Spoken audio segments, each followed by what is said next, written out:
നമസ്കാരം. അന്യോന്യത്തിലേക്ക് സ്വാഗതം. നമ്മളോടൊപ്പം ഇപ്പോഴുള്ളത് ശ്രീ പുന്നല ശ്രീകുമാർ. നമസ്കാരം. കേരളത്തിൽ വനിതാ മതിൽ സൃഷ്ടിച്ച നവോത്ഥാന മൂല്യ സംരക്ഷണ സമിതിയുടെ കൺവീനറായിരുന്നു താങ്കൾ. വനിതാ മതിൽ ഒരു ചരിത്ര സംഭവമായി മാറിയിരിക്കുന്നു. ആദ്യം തന്നെ അഭിനന്ദനങ്ങൾ. Thank you. വനിതാ മതിൽ ഇത് നടക്കുന്നതിന് മുമ്പ് പ്രഖ്യാപിച്ചതിന് പിന്നാലെ വലിയ എതിർപ്പിന് ഇരയായി. നാനാസ്ഥലത്തു നിന്നും ആക്രമിക്കപ്പെട്ടു. അതിൻ്റെ സംഘാടകർ എന്ന് പറയുന്ന ആളുകൾ വ്യക്തിപരമായി വരെ ആക്രമണങ്ങൾ നേരിട്ടു. അടുത്ത കാലത്തെ ഏതെങ്കിലും ഒരു സാമൂഹ്യ സംഭവത്തിന് ഉണ്ടാകുന്നതിൽ ഏറ്റവും വലിയ എതിർപ്പ് വനിതാ മതിൽ ക്ഷണിച്ചു വരുത്തി. ഈ വിജയത്തിൻ്റെ പശ്ചാത്തലത്തിൽ ആ എതിർപ്പിലേക്ക്, അഭൂതപൂർവമായ ആ എതിർപ്പിലേക്ക് തിരിഞ്ഞു നോക്കുമ്പോൾ അതിൻ്റെ സംഘാടകൻ എന്ന നിലയ്ക്ക് താങ്കൾക്ക് എന്ത് തോന്നുന്നു? അല്ല, ഈ വനിതാ മതിലിന്റെ ചരിത്രപരമായ വിജയത്തിന്റെ അടിസ്ഥാനം ആ എതിർപ്പ് തന്നെയാണ് എന്നാണ് ഞാൻ വിലയിരുത്തുന്നത്. മുഖ്യമന്ത്രിയുടെ പ്രതിവാര സംവാദ പരിപാടിയായിട്ടുള്ള നാം മുന്നോട്ട് എന്ന ഷോയുടെ 46ാമത് എപ്പിസോഡിൽ ഈ നവോത്ഥാനം എന്ന സബ്ജക്റ്റിനെ അധികരിച്ചിട്ടാണ് ആ എപ്പിസോഡ് സംഘടിപ്പിച്ചത്. അതിൽ പാനലിൽ ഉണ്ടായിരുന്ന ഒരാളാണ് ഞാൻ. അപ്പോൾ ഈ സമൂഹത്തിൽ ഇന്ന് നിലനിൽക്കുന്ന ജീർണതകളെ സംബന്ധിച്ചും നവോത്ഥാന മൂല്യങ്ങളുടെ അത് ദുർബലമായതിൻ്റെ പശ്ചാത്തലത്തിലാണ് ഇത്തരം സാഹചര്യങ്ങൾ ഉടലെടുക്കുന്നത് എന്നുള്ള നിലയിൽ ചർച്ച രൂപപ്പെട്ടു. ആ ഘട്ടത്തിലാണ് ഈ നവോത്ഥാന മൂല്യങ്ങളെ ശക്തിപ്പെടുത്തി ഈ ജീർണതകളെ പ്രതിരോധിക്കണം എന്ന നിലയിൽ ഒരു അഭിപ്രായം ഉയർന്നു വരികയും അതിനുവേണ്ടി നിലകൊള്ളുന്ന പ്രസ്ഥാനങ്ങളെ ഏകോപിപ്പിക്കുന്നതിന് സംസ്ഥാന സർക്കാർ മുൻകൈയെടുക്കുമോ എന്നൊരു ചോദ്യം ചോദിച്ചു. ബഹുമാനപ്പെട്ട മുഖ്യമന്ത്രി വളരെ പോസിറ്റീവായി പ്രതികരിക്കുകയും സർക്കാർ മുൻകൈയെടുക്കുമെന്നും അതിനുവേണ്ടി ഒരു യോഗം വിളിക്കാം എന്ന നിലയിലേക്ക് അവിടെ തന്നെ പ്രഖ്യാപിക്കുകയും ചെയ്തു. അതിൻ്റെ അടിസ്ഥാനത്തിലാണ് കഴിഞ്ഞ ഡിസംബർ മാസം 1-ാം തീയതി ഈ നവോത്ഥാന പാരമ്പര്യമുള്ള സംഘടനകളെ വിളിക്കാൻ തീരുമാനിച്ചത്. അത് ശബരിമലയുടെ പശ്ചാത്തലത്തിലായതുകൊണ്ട് ഈ ഹിന്ദു വിഭാഗത്തിലുള്ള ആ മതധാരയിലുള്ള ആളുകളെയാണ് വിളിച്ചത്. അത് തന്നെ പിന്നീട് എതിർക്കപ്പെട്ടു. പക്ഷെ അന്ന് നമ്മൾ മറ്റു മതസ്ഥരെ കൂടി വിളിച്ചിരുന്നുവെങ്കിൽ അന്യമതസ്ഥരെ വിളിച്ചിരുത്തി തങ്ങളുടെ ആരാധനാലയത്തെ അട്ടിമറിക്കുന്നതിന് വേണ്ടിയുള്ള ഗൂഢാലോചന നടത്തുന്നു എന്ന ആക്ഷേപങ്ങളിലേക്ക് അത് പോകുമായിരുന്നു. 190 സംഘടനകൾക്ക് കത്തയച്ചു. 174 സംഘടനകൾ പങ്കെടുത്തു. 3 സംഘടനകൾ വിയോജിപ്പ് രേഖപ്പെടുത്തി. ബാക്കിയുള്ളവർ ഇതിനെ അനുകൂലിച്ചു. അങ്ങനെയാണ് ഈ കോടതി വിധിയുടെ പശ്ചാത്തലത്തിൽ തെരുവിലുണ്ടായ ഏകപക്ഷീയമായ ചില പ്രതിഷേധങ്ങളുണ്ട്. അതെല്ലാം വിശ്വാസികളുടെ പേരിലായിരുന്നു. ആ പ്രതിഷേധങ്ങളുടെ നിഴലിൽ നിൽക്കേണ്ടി വരുന്ന ആളുകളെ സംബന്ധിച്ച് അവരുടെ അഭിപ്രായത്തോട് യോജിക്കുന്നവരല്ല. അപ്പോൾ അത് വെളിപ്പെടുത്താനുള്ള ഒന്ന് കേരളത്തിൻ്റെ ഒരു മനസ്സ് ഇങ്ങനെയല്ല എന്ന് പ്രകടിപ്പിക്കണമെങ്കിൽ പ്രതീകാത്മകമായി ഏതെങ്കിലും തരത്തിലുള്ള ഒരു ഡെമോൺസ്ട്രേഷൻ വേണം എന്ന നിലയിലേക്ക് അഭിപ്രായം വന്നു. എന്തുകൊണ്ട് സ്ത്രീകളുടെ മതിലായി അങ്ങനെ ഒരു ആശയം താങ്കളുടെ മനസ്സിൽ തോന്നി? അല്ല, നമ്മളിപ്പോൾ സമകാലികമായി നമ്മുടെ സമൂഹത്തിലുണ്ടാകുന്ന ഇത്തരം ജീർണതകളുടെ എല്ലാം ദുരന്തങ്ങൾ പേറേണ്ടി വരുന്നത് അല്ലെങ്കിൽ ഇരകളാകുന്നത് സ്ത്രീകളാണ്. അതുകൊണ്ട് തന്നെ ഇപ്പോൾ ലിംഗസമത്വത്തിന് വേണ്ടി നമ്മുടെ രാജ്യത്ത് തന്നെ ചരിത്രപ്രധാനമായിട്ടുള്ളൊരു വിധി പ്രസ്താവം ഉണ്ടായിരിക്കുന്നു. അതിൻ്റെ ഗുണഫലങ്ങൾ അവരിലേക്ക് എത്തിക്കുന്നതിന് കഴിയാത്തൊരു സാഹചര്യം നിലനിൽക്കുന്നു. ഈ ഘട്ടത്തിൽ വനിതകളെ തന്നെ മുൻനിർത്തി ഇത്തരം കാര്യങ്ങളിൽ പ്രതിരോധ പ്രവർത്തനങ്ങളിലേക്ക് വരണം എന്ന നിലയിലാണ് ചിന്തിച്ചത്. അപ്പോൾ ഈ കേരളത്തിൻ്റെ തെരുവിലാകെ ഈ നാമജപ യാത്രകളും ഇതൊക്കെ നടന്ന ഒരു പശ്ചാത്തലത്തിൽ അതിർത്തി മുതൽ അതിർത്തി വരെ നീണ്ടു നിൽക്കുന്ന ഒരു വലിയ പ്രതിരോധത്തിന് അവസരം ഉണ്ടാക്കണമെന്ന് തീരുമാനിച്ചു. മതിലിനെതിരെ വന്ന ഏറ്റവും ദൃഢമായ ശബ്ദം അത് കേരളത്തിലെ ജനങ്ങളെ വർഗീയമായി, ജാതീയമായി ചേരിതിരിക്കുന്നു എന്നതാണ്. ജാതീയമായൊരു ചേരിതിരിവാണോ അതുണ്ടാക്കിയത് എന്ന ചോദ്യത്തിന് എന്ത് മറുപടി പറയും? അത് സ്വയം സൃഷ്ടിക്കപ്പെട്ടതാണ്. ഇപ്പോൾ ശബരിമലയുടെ പശ്ചാത്തലത്തിലാണ് ഈ യോഗം വിളിച്ചത് എന്ന് ഞാൻ പറഞ്ഞു. 190 സംഘടനകൾക്കും സർക്കാർ കത്തയച്ചു. അതാണ് സർക്കാരിൻ്റെ ഭാഗത്തുനിന്നുണ്ടായിട്ടുള്ള ഒരു തുറന്ന സമീപനം.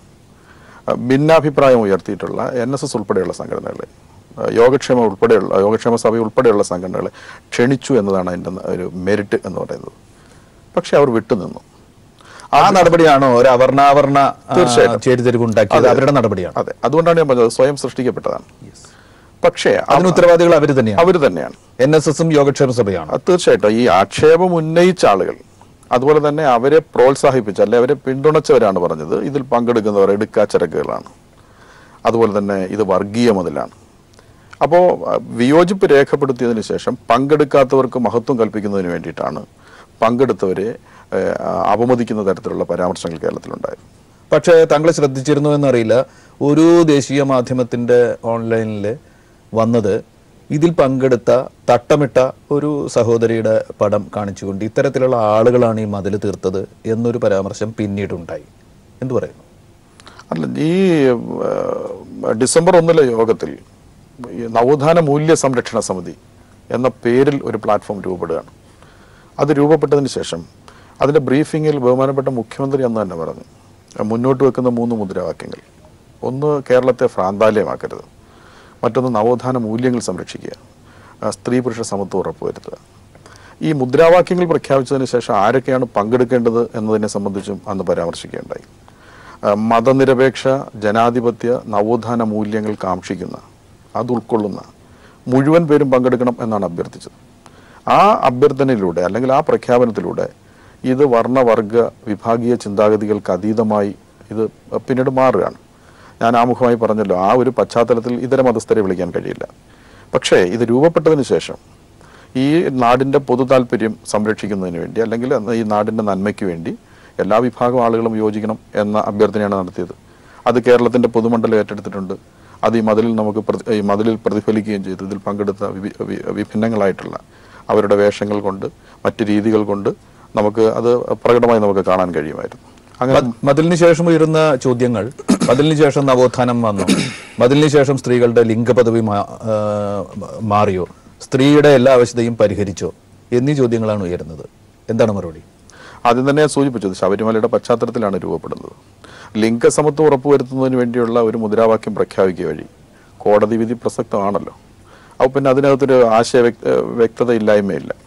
മറ്റൊന്ന്, ഈ നവോത്ഥാന മൂല്യങ്ങൾക്ക് വേണ്ടി നിലകൊള്ളും എന്ന് പറഞ്ഞാൽ നവോത്ഥാനത്തെ നാം വിവക്ഷിക്കുന്നത് മത സാമൂഹിക സാംസ്കാരിക മേഖലയിലെ പരിഷ്കരണ പ്രവർത്തനങ്ങളാണ്.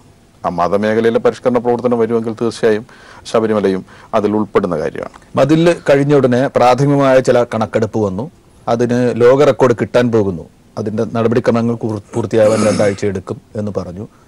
അതിൻ്റെ എണ്ണം 55 ലക്ഷം കവിയും എന്നൊക്കെയുള്ള മട്ടിൽ മതിപ്പ് കണക്ക് ആദ്യം വന്നു. വിശദമായ കണക്കെടുപ്പുകൾ നടക്കുന്നുണ്ടോ? പുതിയതെന്തെങ്കിലും കൃത്യമായ കണക്ക് പ്രഖ്യാപിക്കാനുണ്ടോ? പ്രധാനമായും ഇതിൽ അണിനിരന്ന 2 പ്രധാനപ്പെട്ട ഗ്രൂപ്പുകളാണ്. ഒന്ന്, ഇടതുപക്ഷ ജനാധിപത്യ മുന്നണി ഇതിൽ പങ്കെടുക്കാൻ വേണ്ടി തീരുമാനിച്ചു.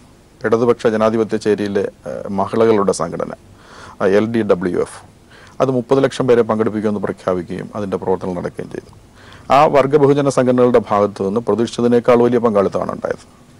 ഞങ്ങളുടെ പ്ലാറ്റ്ഫോം പങ്കുവച്ച സംഘടനകൾ ഞങ്ങൾ നടത്തിയിട്ടുള്ള ഒരുക്കങ്ങളുടെ അടിസ്ഥാനത്തിൽ, അതുപോലെ തന്നെ ആളുകളെ പങ്കെടുപ്പിക്കുന്നതിന് വേണ്ടി ഉണ്ടാക്കിയിട്ടുള്ള സൗകര്യങ്ങളൊക്കെ പരിഗണിച്ച് ഞങ്ങൾ ആ കണക്കുകളിൽ നിന്ന് 22 ലക്ഷം ആളുകളെ പങ്കെടുപ്പിക്കും എന്ന് അന്തിമ കണക്ക് പ്രഖ്യാപിച്ചിരുന്നു.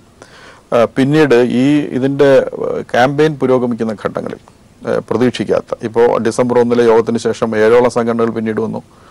ഈ ക്യാമ്പയിൻ നടക്കുന്നതിന് തൊട്ട് മുൻപ് തന്നെ കോഴിക്കോട് കേന്ദ്രമായി പ്രവർത്തിക്കുന്ന ഒരു മുന്നോക്ക സമുദായ സംരക്ഷണ സമിതി, ഒരു ശ്രീ CC നായർ എന്ന് പറയുന്ന ആളുടെ നേതൃത്വത്തിലുള്ളൊരു സമിതി പങ്കെടുക്കാൻ തീരുമാനിച്ചു. അപ്പോൾ സംഘാടകരെ പോലും അത്ഭുതപ്പെടുത്തിക്കൊണ്ടുള്ള പങ്കാളിത്തമാണ് ഇതിലുണ്ടായത്. പ്രാഥമിക കണക്കുകളാണ് ഞങ്ങൾ 55 ലക്ഷത്തിന് മുകളിൽ വരും എന്ന് പറഞ്ഞത്. ബാക്കി കണക്കുകൾ വരുന്നതേ ഉള്ളൂ. ഇപ്പോൾ ഇത് ഒരു ലോക റെക്കോർഡിലേക്ക് ഇത് പോവുകയാണ്. അതിൻ്റെ ജൂറി ആയിട്ടുള്ള international jury mister Sunil Joseph എന്നിവിടെ അത് അനൗൺസ് ചെയ്യുകയും ചെയ്തു. നവോത്ഥാന മൂല്യ സംരക്ഷണ സമിതി അതുണ്ടായത് ഈ മതിലിന്റെ സംഘാടനത്തിന് വേണ്ടിയിട്ടാണ്. അതോടുകൂടി ആ സമിതി ഇല്ലാതായോ അതോ അത് നിലനിൽക്കുകയും പുതിയ പ്രവർത്തനങ്ങൾ ഏറ്റെടുക്കുകയും ചെയ്യുമോ? എന്താണ് അതിന്റെ കാഴ്ചപ്പാട്? മുൻപ് ചോദിച്ചൊരു ചോദ്യത്തിന് കുറച്ചുകൂടി ഒരു ക്ലാരിറ്റി വേണമെന്ന് ഞാൻ കരുതുന്നു. കാരണം മതിൽ കൊണ്ടെല്ലാം അവസാനിക്കുമോ എന്ന ചോദ്യത്തിന് ഞങ്ങൾ മുന്നോട്ട് വെച്ചത് മതിൽ കൊണ്ട് ഞങ്ങൾ തുടങ്ങുകയാണ് എന്നാണ്. ഞങ്ങൾ മുന്നോട്ട് വെച്ച ആശയങ്ങൾ അത് ഒരു പെട്ടെന്നുള്ളൊരു പരിഹരിക്കാൻ പറ്റുന്ന വിഷയങ്ങളല്ല ഞങ്ങൾ മുന്നോട്ട് വെച്ചത്. ഈ നാടിനെ ഗ്രസിച്ചിട്ടുള്ള ജീർണതകളാണ്. അത് പല കാര്യങ്ങളിലും ഈ നാടിൻ്റെ മനസ്സിനെ രൂപപ്പെടുത്തേണ്ടതായിട്ടുണ്ട്. അതിന് വലിയ ആശയസമരങ്ങൾ നടക്കണം എന്ന് തന്നെയാണ് ഞങ്ങളുടെ അഭിപ്രായം. അപ്പം മതിൽ എന്ന് പറയുന്നത് ഈ നാടിനോട് ആവശ്യപ്പെടുന്ന ചില ഘടകങ്ങളുണ്ട്. അതുകൊണ്ട് ഒരു വലിയ ആശയസമരത്തിന് ഈ മതിൽ തുടക്കം കുറിക്കുമെന്നാണ് ഞങ്ങൾ കരുതുന്നത്. സമിതി നിലനിൽക്കുമോ? പുതിയ കടമകൾ ഏറ്റെടുക്കുമോ? ഞങ്ങളിപ്പോൾ ഇനി വളരെ അടുത്ത് തന്നെ ഈ സമിതി ചേരുകയും ഈ ക്യാമ്പയിൻ്റെ വിജയപരാജയങ്ങളെ സംബന്ധിച്ച് ചർച്ച ചെയ്യുകയും കൂടുതൽ വ്യക്തതയോടുകൂടി ഇപ്പം ആദ്യം ഉണ്ടായിരുന്നൊരു കാര്യം, ഈ മതിലൊരു പ്രതിബന്ധത്തിൻ്റെ പ്രതീകമാണല്ലോ, അതുകൊണ്ട് ഇങ്ങനെ ഒരു ക്യാമ്പയിൻ അതൊരു ശുഭസൂചകമല്ല എന്ന് പറയുന്ന ചില ആക്ഷേപങ്ങൾ വന്നിരുന്നു. അന്ന് ഞങ്ങൾ പറഞ്ഞു ഈ മതിലിന് 2 ലക്ഷ്യങ്ങളാണുള്ളത്. മതിൽ പ്രതിരോധമാണെങ്കിൽ പ്രതിരോധത്തോടൊപ്പം തന്നെ സംരക്ഷണത്തിൻ്റെ ഉത്തരവാദിത്വം ഇതിനുണ്ട്. മൂല്യങ്ങളെ സംരക്ഷിക്കാനും ജീർണതകളെ പ്രതിരോധിക്കുവാനും ആണ് ഈ മതിലെന്ന് പറഞ്ഞു. കേരളത്തിലെ പെൺകരുത്തിലാണ് ഈ മതിൽ തീർത്തിട്ടുള്ളത്. അത് ഞങ്ങൾ പറഞ്ഞതുപോലെ തന്നെ ഇതിൻ്റെ സംരക്ഷണത്തിൻ്റെയും പ്രതിരോധത്തിൻ്റെയും ഉത്തരവാദിത്വം നിർവഹിക്കും. പക്ഷേ ഇവിടെ ഞങ്ങൾ ആരംഭിക്കുന്ന ആശയ സമരം മുന്നോട്ട് കൊണ്ടുപോകുന്നതിന് വേണ്ടി കൂടുതൽ വ്യക്തതയോടുകൂടി ഇനിയും സന്നദ്ധരായിട്ടുള്ള സംഘടനകളെ കൂടി ചേർത്ത് ഇതിൻ്റെ പ്രവർത്തനം ശക്തമായി മുന്നോട്ട് കൊണ്ടുപോകുന്നതിന് വേണ്ടിയിട്ടാണ് ഇപ്പോൾ ഞങ്ങൾ തീരുമാനിച്ചിട്ടുള്ളത്. യാദൃച്ഛികമായിരിക്കാം, മതിലിൻ്റെ നടന്നതിൻ്റെ പിറ്റേ ദിവസമാണ് ശബരിമലയിൽ 2 യുവതികൾ പ്രവേശിച്ചുകൊണ്ട് കോടതി വിധി നടപ്പാവുന്ന സ്ഥിതി ഉണ്ടായത്. അതോടുകൂടി ഈ പ്രശ്നം, ശബരിമലയിൽ ആ വിധി വന്നതിന് ശേഷമുണ്ടായ പ്രശ്നങ്ങൾ അടുത്തൊരു ഘട്ടത്തിലേക്ക് കടന്നിരിക്കുന്നു. ഇപ്പോൾ ആ പ്രവേശനത്തിനെതിരെ വലിയൊരു സമരം കേരളത്തിൽ ഹിന്ദുത്വ ശക്തികൾ ആരംഭിച്ചിരിക്കുകയാണ്. ഈ സിറ്റുവേഷനെ കുറിച്ച് എന്ത് പറയുന്നു? കേരളം പോലെയൊരു സംസ്ഥാനം, ഇത് ജനാധിപത്യപരമായി ഒരുപാട് മുന്നോട്ട് സഞ്ചരിച്ചൊരു സംസ്ഥാനമാണ്, ഒരു സാമൂഹിക വികാസം കൈവരിച്ചൊരു സംസ്ഥാനമാണ്. ഇവിടെ നമ്മുടെ പരമോന്നത നീതിന്യായ പീഠത്തിൻ്റെ ഒരു വിധി പ്രസ്താവം അത് നടപ്പിലാക്കാൻ കഴിയാത്തൊരു സാഹചര്യം ഈ സംസ്ഥാനത്തിൻ്റെ പുരോഗമന മനസ്സിന് യോജിച്ചതല്ല. അത് ഞങ്ങൾ ആദ്യം തന്നെ പറഞ്ഞിരുന്നു. പക്ഷേ ഇപ്പോൾ വിധി നടപ്പായൊരു സാഹചര്യമുണ്ട്, അതിനെ നമുക്ക് അങ്ങനെ വിലയിരുത്താൻ കഴിയും. പക്ഷേ ഞങ്ങൾ പറഞ്ഞൊരു കാര്യം, നമ്മൾ സാധാരണ ഒരു ക്ഷേത്ര ദർശനം അല്ലെങ്കിൽ ഒരു വിശ്വാസ കേന്ദ്രത്തിൽ പോവുക ഒരുപക്ഷെ ഒരു മനസ്സമാധാനത്തിനോ ആശ്വാസത്തിനൊക്കെ വേണ്ടിയാകും. തീർച്ചയായും. പക്ഷേ ഇപ്പോൾ ശബരിമലയിലേക്ക് പോകുന്നത് അങ്ങനെയല്ല. നമ്മളിപ്പോൾ പോയ 2 പേരുടെ ജീവൻ അപകടത്തിലാണ്. ഒരുപക്ഷെ അവരുടെ വീടിനും സ്വത്തിനും ഒക്കെ ഇപ്പോൾ സംരക്ഷണം ഏർപ്പെടുത്തിയിരിക്കുന്നു.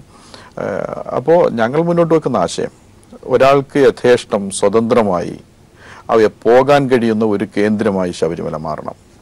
ശബരിമലയുടെ സമ്പൂർണ്ണമായ ജനാധിപത്യവൽക്കരണം നടക്കണം. അതിന് സമൂഹ മനസ്സ് രൂപപ്പെട്ടിട്ടില്ലെങ്കിൽ, ഇപ്പോൾ പ്രതിഷേധത്തിൽ നിൽക്കുന്നവരുടെ പോലും മനസ്സ് മാറുന്ന തരത്തിലേക്ക് അല്ലെങ്കിൽ ഈ സമൂഹത്തെ പരിവർത്തനപ്പെടുത്തുന്ന തരത്തിലേക്കുള്ള വലിയ തോതിലുള്ള ഒരു ആശയ സമരം തന്നെ നടക്കേണ്ടതുണ്ട്. സമൂഹ മനസ്സിനെ രൂപപ്പെടുത്തുന്നതിന് വേണ്ടിയുള്ള വലിയ സംവാദങ്ങൾ ഉണ്ടാകേണ്ടതുണ്ട്. ആ ഒരു നിലയാണ് ഞങ്ങൾ പറഞ്ഞത്. അപ്പോൾ സാങ്കേതികമായി കോടതി നടപ്പിലായി എന്ന് പറയുമ്പോഴും നമുക്ക് ഈ പറയുന്ന ജനാധിപത്യവൽക്കരണത്തിന് വേണ്ടിയിട്ടുള്ള നേടേണ്ടതുണ്ട്.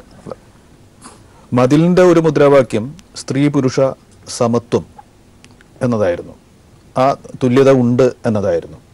അത് ശബരിമല പ്രശ്നത്തെ ഉൾക്കൊള്ളുന്നതായിരിക്കാം. പക്ഷെ ശബരിമലയിൽ യുവതികൾ കയറണോ വേണ്ടയോ എന്നുള്ളത് അത് നേരിട്ട് സംസാരിച്ചിരുന്നില്ല. ഈ യുവതി പ്രവേശം അവിടെ നടന്നതിന് പിന്നാലെ ഈ നവോത്ഥാന മൂല്യ സംരക്ഷണ സമിതിയുടെ ചെയർമാൻ കൂടിയായ വെള്ളാപ്പള്ളി നടേശൻ അതിൽ വേദന പ്രകടിപ്പിക്കുകയാണ് ഉണ്ടായത്. മതിലിൻ്റെ സംഘാടകർക്കിടയിൽ ഈ പ്രശ്നത്തിൽ ഒരു ചേരിതിരിവാണോ ഉണ്ടായിരിക്കുന്നത്? എന്താണ് സംഭവിച്ചത്? ഇല്ല, ഞാനങ്ങനെ വിലയിരുത്തുന്നില്ല. അദ്ദേഹം നവോത്ഥാന മൂല്യങ്ങൾ സംരക്ഷിക്കുന്നതിന് വേണ്ടി നിലകൊള്ളും എന്നാണ് പറഞ്ഞത്. ഞാനിന്ന് മാധ്യമങ്ങളിൽ കൂടിയാണ് അദ്ദേഹത്തിന്റെ പ്രതികരണം കണ്ടത്. അതിലും ഈ നവോത്ഥാന മൂല്യങ്ങളെ സംരക്ഷിക്കുന്ന കാര്യത്തിൽ പിന്നോട്ട് പോയി എന്ന് അദ്ദേഹം പറഞ്ഞിട്ടില്ല.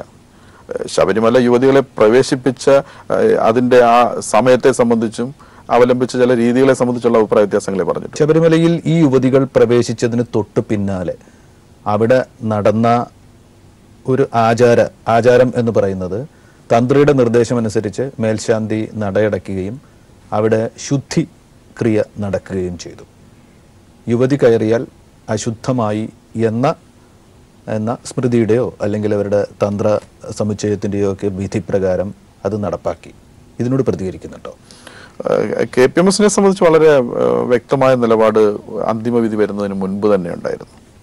ഒരു ഘട്ടത്തിൽ ഈ ഭരണഘടനാ ബെഞ്ചിലെ 2 ജഡ്ജിമാർ, നമ്മൾ വിരമിച്ച ജസ്റ്റിസ് ശ്രീ ദീപക് മിശ്ര, അതുപോലെ DY ചന്ദ്രചൂഡ്, അവരുടെ ചില നിരീക്ഷണങ്ങൾ വന്ന ഘട്ടത്തിൽ ശബരിമലയെ ഒരു പൊതു ഇടമായി വ്യാഖ്യാനിച്ചു. എല്ലാം പ്രകൃതിയുടെ സൃഷ്ടിയാണ് എങ്കിൽ, ദൈവത്തിൻ്റെ സൃഷ്ടിയാണ് എങ്കിൽ അതിൽ സ്ത്രീകളും ഉൾപ്പെടും എന്ന നിരീക്ഷണം വന്നു. ഒരു പൊതു ഇടം എന്ന നിലയിൽ അവന് പോകാമെങ്കിൽ അവിടെ അവൾക്കും പോകാം എന്ന നിരീക്ഷണം വന്നു. ഞങ്ങളിതിനെ ഒരു കേവലം യുവതി പ്രവേശനമായിട്ടല്ല, അല്ലെങ്കിൽ ഒരു ലിംഗസമത്വത്തിൻ്റെ പ്രശ്നമായിട്ട് മാത്രമല്ല കാണുന്നത്. ശബരിമലയുടെ ജനാധിപത്യവൽക്കരണത്തിലൂടെ അവിടെ സംഭവിക്കേണ്ടുന്ന ചില കാര്യങ്ങൾ കൂടിയുണ്ട്. ചില കാര്യങ്ങൾ അതിൽ വളരെ പ്രധാനപ്പെട്ട കാര്യങ്ങളുണ്ട്. അത് പൗരോഹിത്യത്തിൻ്റെ കാര്യത്തിൽ, അതുപോലെ തന്നെ അതിൻ്റെ ഭരണപ്രക്രിയയുടെ കാര്യത്തിൽ ഇതെല്ലാം പാർശ്വവൽക്കരിക്കപ്പെട്ട പിന്നോക്ക വിഭാഗങ്ങൾക്ക് കൂടി നിലവിലുള്ള സാഹചര്യത്തിൽ അർഹതയുള്ളതാണ്. ഇപ്പോൾ കൊച്ചിൻ ദേവസ്വം ബോർഡ് 70ഓളം ശാന്തിമാരെ നിയമിച്ചിരിക്കുന്നു. 54 പേര് അബ്രാഹ്മണ ശാന്തിമാരാണ്. തിരുവിതാംകൂർ ദേവസ്വം ബോർഡിൽ 36ഓളം അബ്രാഹ്മണ ശാന്തിമാരെ നിയമിച്ചിരിക്കുന്നു. ശാന്തി നിയമനത്തിൽ ജാതി പാടില്ല എന്ന് സുപ്രീം കോടതി തന്നെ പറഞ്ഞിട്ടുണ്ട്. പക്ഷേ ഇപ്പോഴും ശബരിമലയിലെ മേൽശാന്തി നിയമനത്തിൽ മലയാള ബ്രാഹ്മണരിൽ നിന്ന് മാത്രമാണ് അപേക്ഷ സ്വീകരിക്കുന്നത്. അപ്പോൾ ഇത് യുവതീ പ്രവേശം മാത്രമല്ല, ഈ വലിയ പ്രതിഷേധങ്ങളുടെ പിന്നിൽ തീർച്ചയായും ഈ അധികാര സ്ഥാനമാനങ്ങൾ നിലനിർത്തുന്നതിന് വേണ്ടിയുള്ള വ്യഗ്രത കൂടിയുണ്ട്. അപ്പോൾ ശബരിമലയുടെ ജനാധിപത്യവൽക്കരണത്തിലൂടെ പിന്നോക്ക വിഭാഗങ്ങളുടെ പൗരോഹിത്യത്തിലെയും ഭരണപ്രക്രിയയിലെയും അവരുടെ പങ്കാളിത്തം കൂടിയാണ് ഉറപ്പുവരുന്നത്. അതുകൊണ്ട് ഈ പോരാട്ടത്തിൽ നിലയുറപ്പിച്ചിരിക്കുന്ന വിഭാഗങ്ങൾക്ക് അങ്ങനെ ഒരു നിലപാടേ സ്വീകരിക്കാൻ കഴിയുള്ളൂ. ശുദ്ധിക്രിയയെക്കുറിച്ച് സൂചിപ്പിച്ചു. നമ്മൾ ഈ കേരളത്തിൽ ഇതിനു മുൻപ് ശബരിമല ഒരു ചർച്ചയായി ഉയർന്നു വരുന്ന ഘട്ടത്തിൽ എന്ത് ചെയ്യണമെന്നറിയാം എന്ന് ചില പ്രഖ്യാപനങ്ങൾ വന്നു. അത് പന്തളം കൊട്ടാരവും തന്ത്രി കുടുംബവും ഇങ്ങനെ ഒരു സാഹചര്യം ഉരുത്തിരിഞ്ഞു വന്നാൽ എന്ത് ചെയ്യണമെന്നറിയാം എന്ന് അടച്ചിട്ട് പോകും എന്ന് പറഞ്ഞു. പക്ഷേ അടച്ചിട്ട് പോകുന്ന ഒരു കാഴ്ച കേരളം കണ്ടത് ഗുരുവായൂർ സത്യാഗ്രഹ സമയത്താണ്. അന്ന് ക്ഷേത്രാധികാരിയായിട്ടുള്ള സാമൂതിരി പൂജ മുടക്കി നടയടച്ചു പോയി. പക്ഷേ തിരുവിതാംകൂർ ദേവസ്വം ബോർഡിന്റെ പരിധിയിൽ വരുന്ന ക്ഷേത്രം എന്ന നിലയിൽ 949 കവനന്റ് ചർച്ച ചെയ്തു ഈ വിവാദങ്ങളൊക്കെ വന്നപ്പോൾ. ആ കവനന്റിലെ കക്ഷികളെന്ന് പറയുന്നത് തിരുവിതാംകൂർ മഹാരാജാവും കൊച്ചി രാജാവും ഇന്ത്യ ഗവൺമെന്റിന്റെ പ്രതിനിധിയായിട്ടുള്ള ശ്രീ VP മേനോനുമാണ് അതിൽ ഒപ്പുവെച്ചിട്ടുള്ളത്. അതിൽ ഈ പന്തളം കൊട്ടാരമോ തന്ത്രി കുടുംബമോ ഒന്നും കക്ഷികളല്ല. വളരെ വ്യക്തമായി പ്രഖ്യാപിച്ചിട്ടുള്ളതാണ് ശബരിമലയുടെ ഉടമസ്ഥാവകാശം അത് ദേവസ്വം ബോർഡിൻ്റെതാണെന്ന്. അതുകൊണ്ട് ആ ഒരു വാദഗതി കേരളത്തിൽ ഇല്ലാതായി. പക്ഷെ ഇന്നലെ ചെയ്തിട്ടുള്ള കാര്യം, സുപ്രീം കോടതി വിധി നടപ്പിലായ ഘട്ടത്തിൽ ഈ ക്ഷേത്രം അടയ്ക്കുക, ശുദ്ധിക്രിയ ചെയ്യുക എന്ന് പറഞ്ഞാൽ രണ്ട് കാര്യങ്ങളാണ്. ഒന്ന്, കൃത്യമായ ഒരു നിയമലംഘനം അല്ലെങ്കിൽ കോടതി ഉത്തരവിനെ ലംഘിക്കുന്ന ഒരു കോടതി അലക്ഷ്യത്തിലേക്ക് ഈ കാര്യങ്ങൾ നീങ്ങിയിട്ടുണ്ട്. മറ്റൊന്ന്, ഒരു പൗരന്, നമ്മുടെ രാജ്യത്ത് ഭരണഘടനയുടെ 17 അനുച്ഛേദം അനുസരിച്ചാണ് ഈ അയിത്തം ഇല്ലാതാക്കിയത്. ഒരു പൗരന് കിട്ടേണ്ടുന്ന അവരുടെ ആ പ്രിവിലേജ് ഉണ്ട്. പക്ഷെ ഇന്നലെ ഈ ശുദ്ധിക്രിയ നടത്തുക വഴി നമുക്കതിൽ വിലയിരുത്തേണ്ടുന്നത് ഞങ്ങൾ മുന്നോട്ട് വെച്ച ആശയങ്ങൾ. കേരളത്തിലേക്ക് യാഥാസ്ഥിതികത്വത്തിന്റെ ചില കൽപ്പിത നിയമങ്ങൾ കടന്നു വരുന്നു. ഭരണഘടനയ്ക്ക് മുകളിൽ യാഥാസ്ഥിതികത്വത്തിന്റെ നിയമങ്ങൾ അടിച്ചേൽപ്പിക്കാൻ ശ്രമിക്കുന്നു. അതാണ് സമകാലിക കേരളം കാണുന്ന അപകടകരമായൊരവസ്ഥ. അത് ശരിവെക്കുന്ന തരത്തിലാണ് ഇന്നലെ ഇതിന് ശേഷം നടന്നിട്ടുള്ള ശുദ്ധിക്രിയ ഐത്താചരണമാണോ? തീർച്ചയായിട്ടും അങ്ങനെ തന്നെ കാണണം. സ്ത്രീയോടുള്ള ഐത്തം തന്നെയാണ്. ഇവിടെ തന്ത്രിയായാലും മേൽശാന്തി ആയാലും രാജ്യത്തെ ഒരു പൗരനാണ്. അവര് ഭരണഘടന അനുസരിക്കാൻ, രാജ്യത്ത് നിലനിൽക്കുന്ന നിയമങ്ങൾ അനുസരിക്കാൻ ബാധ്യതയുള്ളവരാണ്. അപ്പോൾ ഇപ്പൊ നടന്നിട്ടുള്ള കാര്യം തീർച്ചയായും ഞങ്ങൾ മുന്നോട്ട് വെച്ച ആശങ്കകൾ ശരിവെക്കുന്ന തരത്തിലുള്ള കാര്യങ്ങളാണ് ഇപ്പൊ ശബരിമല നടന്നിട്ടുള്ളത്. തീർച്ചയായിട്ടും അതുപോലെ തന്നെ വിവിധ ക്ഷേത്ര വൃത്തികൾ, അതൊക്കെ പല ജാതിക്കാർക്ക്, പ്രത്യേകിച്ച് അമ്പലവാസി സമുദായങ്ങൾക്കായിട്ട് ഒട്ട്, മാലകെട്ട്, അങ്ങനെ പലതും ഉണ്ടല്ലോ, കഴകം എന്നൊക്കെ, അതൊക്കെ പലർക്കും പല അമ്പലവാസി സമുദായങ്ങൾക്കായിട്ട് സംവരണം ചെയ്ത രീതിയുണ്ട്. പല കലാകാരന്മാരും അതിനെതിരെയൊക്കെ ശബ്ദിക്കുന്നുണ്ട്. ഇടക്ക കലാകാരന്മാരൊക്കെ അതിനെതിരെ ശബ്ദിച്ചു വന്നിട്ടുണ്ട്. ഈ മേഖലയിലും കൂടി ഐത്താചരണ വിരുദ്ധമായിട്ടുള്ള ഒരു കാര്യം നടക്കണം, ഐത്തം ഇല്ലാതാവണം എന്നത് ഈ ജനാധിപത്യവൽക്കരണത്തിൽ അജണ്ടയിൽ നിങ്ങൾ ഉൾക്കൊള്ളിക്കുന്നുണ്ട്? തീർച്ചയായും. നമ്മളിപ്പോ സംസാരിക്കുന്നത് കേവലം യുവതീ പ്രവേശത്തിലേക്ക് ഒതുങ്ങുകയാണ്. ഈ കേരളത്തിന്റെ ഒരു പൊതുമണ്ഡലത്തിൽ ഇപ്പോൾ നടക്കുന്ന ഈ രാഷ്ട്രീയവൽക്കരിക്കപ്പെട്ട സമരങ്ങൾ അഭിസംബോധന ചെയ്യുന്ന വിഷയങ്ങൾ അങ്ങനെ മാറുകയാണ്. പക്ഷെ ഇവിടെ അതിനപ്പുറത്തേക്ക് ഇപ്പോൾ തിരുവിതാംകൂർ ദേവസ്വം ബോർഡിന്റെ കണക്കുകൾ വന്നില്ലേ? അതിൽ തിരുവിതാംകൂർ ദേവസ്വം ബോർഡിന്റെ വിവിധ തലങ്ങളിലിരിക്കുന്ന 96% പേർ മുന്നോക്ക വിഭാഗങ്ങളിൽപ്പെട്ടവരാണ്. ഈഴവ സമുദായത്തിന് കേവലം 4% ആളുകളേ ഉള്ളൂ. അതുപോലെ തന്നെ പട്ടികവിഭാഗങ്ങൾക്ക് 0.32% ഉള്ളൂ. അപ്പോൾ വളരെ നാമമാത്രമായിട്ടുള്ള പങ്കാളിത്തം മാത്രമാണ് ഈ പിന്നോക്ക വിഭാഗങ്ങൾക്ക് ഈ മേഖലയിലുള്ളത്. ഗുരുവായൂർ ക്ഷേത്രം ഉൾപ്പെടെയുള്ള സ്ഥലങ്ങളിൽ ഇപ്പൊ ബാബു എന്ന് പറയുന്ന ഒരു വാദ്യ കലാകാരൻ ഒരു അർച്ചനയായി പോലും തന്റെ സിദ്ധി ഭഗവാന് മുന്നിൽ അവതരിപ്പിക്കാൻ കഴിയാത്ത അവസ്ഥയിലേക്ക് കേരളം നിൽക്കുന്നു. അപ്പോൾ ഞാൻ സൂചിപ്പിക്കുന്നത് ഇത് കേവലം ഒരു യുവതി പ്രവേശത്തിന്റെ മാത്രം പ്രശ്നമല്ല. ഈ പ്രതിഷേധങ്ങൾ ഉയർത്തുന്നവർ ഹിന്ദു സമൂഹത്തിലെ ഇനിയും അവശേഷിക്കുന്ന ഈ സ്ഥാനാന്തരങ്ങൾ ജീർണതകൾ ഇല്ലാതാക്കാൻ, ആത്മീയ രംഗത്തെ ജനാധിപത്യവൽക്കരണത്തിന് വേണ്ടിയിട്ടുള്ള ആഭ്യന്തരമായിട്ടുള്ള പരിഷ്കരണ പ്രവർത്തനങ്ങളിലേക്ക് കൂടി നീങ്ങേണ്ടതുണ്ട്. ഇത് നിങ്ങൾ പറയുമ്പോൾ ഈ പക്ഷത്ത് ഹിന്ദുത്വവാദികളിൽ നിന്ന് ഉയരുന്ന കാര്യം ഇതൊക്കെ ഞങ്ങളുടെ ക്ഷേത്രങ്ങളിൽ മാത്രം വെച്ചുകൊണ്ടാണല്ലോ പറയുന്നത്. ഇതര മതസ്ഥരുടെ ആരാധനാലയങ്ങളുണ്ടല്ലോ, അവിടെയും ഈ കാഴ്ചപ്പാട് വെച്ച് നോക്കുമ്പോൾ ഉച്ചനീചത്വങ്ങൾ എന്ന് പറയുന്ന സ്ത്രീക്ക് പ്രവേശനമില്ലായ്മ, സ്ത്രീക്ക് പൗരോഹിത്യം നടത്തുന്നിടത്ത് പ്രവേശനമില്ലായ്മ, അല്ലെങ്കിൽ സ്ത്രീയെ പുരോഹിതരാക്കാത്ത അവസ്ഥ ഒക്കെ നിലനിൽക്കുന്നുണ്ട്. അതിനൊക്കെ എതിരെ ഇവരൊന്നും പറയുന്നില്ലല്ലോ എന്ന് പറയും. അങ്ങനെയുള്ള ആവശ്യങ്ങൾ ഉയർന്നാൽ, അങ്ങനെയുള്ള ആവശ്യങ്ങളുമായിട്ട് ആളുകൾ മുന്നോട്ട് വന്നാൽ അതിന്റെ കൂടെ കൈകോർക്കാൻ നിങ്ങളൊക്കെ തയ്യാറാണ്? തീർച്ചയായിട്ടും ഉണ്ടല്ലോ. നമ്മൾ കാണുന്ന ഒരു അവസ്ഥ എന്താണ്? ആദ്യം അവിടെ നടക്കട്ടെ, പിന്നീട് ഇവിടെ നടത്താമെന്നുള്ള നിലയിലാണ്. അപ്പൊ അങ്ങനെ തീരുമാനിച്ചവരടുത്ത് നടക്കും? അല്ല, അങ്ങനെ നടക്കില്ല. ഞങ്ങളിപ്പോ എന്താണ് ചെയ്യുന്നത്? ആഭ്യന്തരമായി ഹിന്ദു സമൂഹത്തിൽ ഒരു വലിയ മാറ്റത്തിന് വേണ്ടി, ഒരു വിപ്ലവത്തിന് വേണ്ടി ഞങ്ങൾ നിൽക്കുകയാണ്. അതുകൊണ്ട് ഞങ്ങളുടെ ഇപ്പോഴത്തെ ഒരു വിലയിരുത്തൽ എന്താണ്? ഞങ്ങൾക്ക് മറ്റ് മതധാരയിലെ പരിഷ്കരണത്തെക്കുറിച്ച് പറയാനുള്ള മോറൽ വോയിസ് ഇപ്പം ഞങ്ങൾക്കുണ്ട് എന്നാണ് ഞങ്ങൾ കരുതുന്നത്. തീർച്ചയായും ഞങ്ങൾ അഭിപ്രായം പറയും. ഈ പരിഷ്കരണത്തെ മുന്നോട്ട് കൊണ്ടുപോകുമ്പോൾ അത് പറയാൻ ഞങ്ങൾ സന്നദ്ധമാകും. കേരളത്തിൽ ഇന്നലെ ശ്രീകുമാർ എന്ന KPMSന്റെ നേതാവ്, ഒരു 12 വർഷം ആയി അതിന് നേതൃത്വം നൽകിക്കൊണ്ടിരിക്കുന്ന നേതാവ്, താങ്കളുടെ ഈ നേതൃജീവിതത്തിന്റെ ഒരു പുതിയ ഘട്ടത്തിൽ താങ്കൾ എത്തിയിരിക്കുകയാണ് എന്ന് തോന്നുന്നുണ്ടോ ഈ ഘട്ടത്തിൽ? തീർച്ചയായും. എൻ്റെ അച്ഛൻ KPMSന്റെ താലൂക്ക് യൂണിയൻ തലത്തിലെ ഒരു നേതാവായിരുന്നു. അച്ഛൻ അധ്യാപകനായിരുന്നു. എവിടെയാണ് താങ്കളുടെ സ്ഥലം?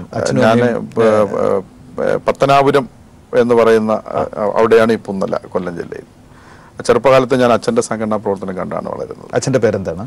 സുകുമാരൻ എന്നാണ്. അങ്ങനെ അച്ഛന് എൻ്റെ ചെറുപ്പകാലത്ത് സ്കൂൾ അധ്യാപകനായിരുന്നു. അച്ഛൻ്റെ സംഘടനാ പ്രവർത്തനങ്ങൾക്ക് അന്ന് ഈ ഫോണും ഇങ്ങനെ ഈ വാർത്താവിനിമയ സംവിധാനങ്ങളൊന്നും ഇല്ലാത്ത കാലം, ഈ 15 പൈസയാണെന്നൊരു കാർഡിൻ്റെ വില. അപ്പോൾ കാർഡ് എഴുതുന്ന ജോലിയായിരുന്നു എനിക്കുണ്ടായിരുന്നത്. അച്ഛന് വേണ്ടി കാർഡ് എഴുതുന്നത് അതെന്നെ വളരെ സ്വാധീനിക്കുകയും, KPMSന്റെ ശാഖകളുടെ അറിയിപ്പൊക്കെ ഈ സർക്കുലറിനൊക്കെ പകരമായിട്ട് എഴുതുന്നത്. അപ്പോൾ എന്നെ സ്വാധീനിക്കുകയും ആകർഷിക്കുകയും ചെയ്തിട്ടുണ്ട്. അമ്മയുടെ പേരെന്താണ്? അമ്മയുടെ പേര് ലീല സുകുമാരൻ. അമ്മ കുടുംബിനിയാണ്. 2 സഹോദരങ്ങളുണ്ട്. പിന്നെ ഭാര്യയും മോളും ഉണ്ട്. മോള് ഇപ്പോൾ +1 പഠിക്കുന്നു. ഞാൻ ഏറ്റവും ചെറിയ പ്രായത്തിൽ KPMSന്റെ യൂണിയൻ സെക്രട്ടറി, ഒരു താലൂക്ക് തല സെക്രട്ടറി ആയാലാണ്. ചെറിയ പ്രായത്തിൽ KPMSന്റെ സംസ്ഥാന കമ്മിറ്റിയിൽ വന്നു.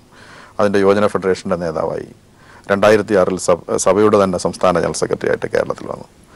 അന്ന് ഞാൻ കേരളത്തിൽ ജനറൽ സെക്രട്ടറി ആയിട്ട് വരുമ്പോൾ SNDPയുടെ ജനറൽ സെക്രട്ടറി ശ്രീ വെള്ളാപ്പള്ളി നടേശൻ, അതുപോലെ തന്നെ NSSന്റെ general secretary Shri PK Narayana Panicker.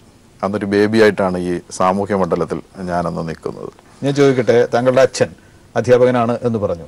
ആ തലമുറയിൽ തന്നെ അധസ്ഥിതവും അവഗണിതവുമായൊരു സമുദായത്തിൽ നിന്ന് വിദ്യാഭ്യാസമൊക്കെ നേടി അധ്യാപകനായ ഒരു മനുഷ്യൻ, അദ്ദേഹം ആ തരത്തിൽ മാറുമ്പോൾ ഒരുപാട് അവഗണനകളും പ്രശ്നങ്ങളും നേരിട്ടുണ്ടാവുമോ? അദ്ദേഹം എന്തെങ്കിലും പറഞ്ഞു കേട്ടിട്ടുണ്ടോ? ഒരു കാർഷിക കുടുംബത്തിന്റെ, അങ്ങനെ ഒരു കാർഷിക കുടുംബമായിരുന്നു എൻ്റേത്. അച്ഛൻ ജോലിയിൽ പ്രവേശിക്കുന്നതിന്റെ തലേ ദിവസം വരെയും കാർഷിക മേഖലയിൽ പണിക്ക് പോകുന്ന ആളായിരുന്നു. കാർഷിക മേഖലയിൽ പണി എന്ന് പറയുമ്പോൾ കൃഷിയിടങ്ങൾ സ്വന്തമായിട്ടുണ്ടായിരുന്നവരായിരുന്നു, കർഷക തൊഴിലാളികളായിരുന്നു. സ്വന്തമായിട്ട് കൃഷിയിടം ഉണ്ടായിരുന്നു. അങ്ങനെ ചെയ്യുമായിരുന്നു. അച്ഛൻ ആ മേഖലയിൽ നിന്നൊരാളാണ്. സർക്കാർ ജോലി കിട്ടുന്നതിന് മുൻപും ഇത്തരം പണികളിൽ ഏർപ്പെട്ട ഒരാളായിരുന്നു. അദ്ദേഹത്തിന്റെ തലമുറയിൽ എന്ന് പറയുമ്പോൾ അവഗണനകൾ നേരിട്ടിരുന്നല്ലോ അധസ്ഥിതരെ. അതൊക്കെ അദ്ദേഹം ഇരയായിട്ടുണ്ടോ?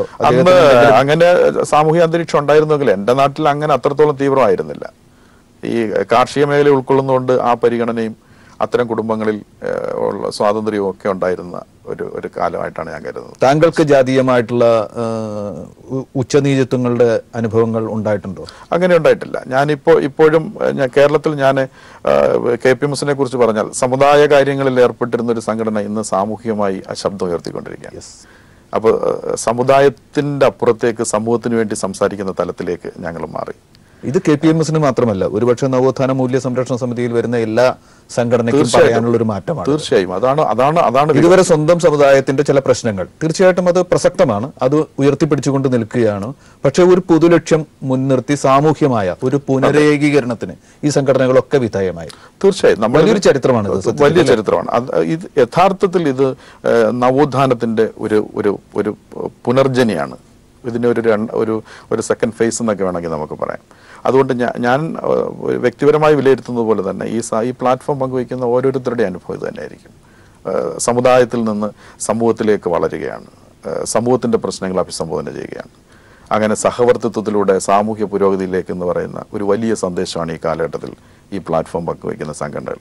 അവരുടെ പൂർവ്വകാലത്തെ അവരുടെ സമുദായ ആചാര്യന്മാരുടെ പോരാട്ടങ്ങളെ, അതിൻ്റെ തീക്ഷ്ണമായ പോരാട്ടങ്ങളെ സ്മരിക്കുകയും ആ ഊർജത്തിൽ നിന്ന് ഈ നാടിൻ്റെ നന്മയ്ക്ക് വേണ്ടി പുതിയ മേഖലകളിലേക്ക് പരിവർത്തനത്തിന് വേണ്ടി നീങ്ങുന്ന വളരെ അഭിമാനകരമായിട്ടുള്ള ഒരു കാഴ്ചയാണെന്ന് കേരളം കാണുന്നത്. താങ്കൾക്ക് എല്ലാ ആശംസകളും ഈ പരിപാടിയിൽ പങ്കെടുത്തതിന് നന്ദി. Thank you.